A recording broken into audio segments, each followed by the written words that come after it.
When I started this project, I was really excited about taking something that was not being used and making it useful.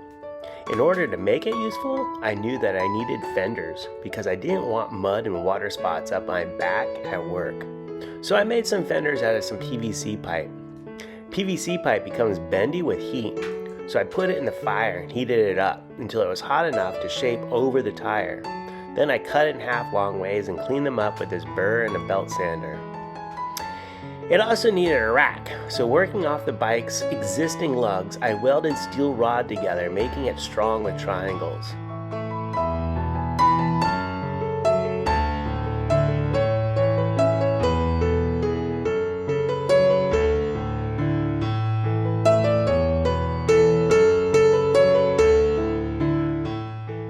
I designed this rack so it would hold this plastic bin that would then hold all my stuff.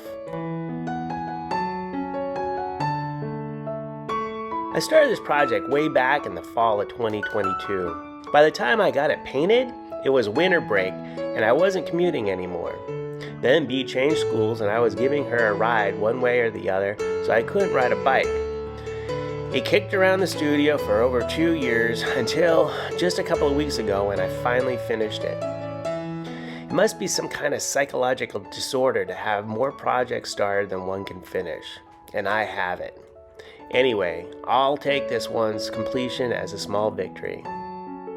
Check out this one right here on how I actually install the e-bike components and test it.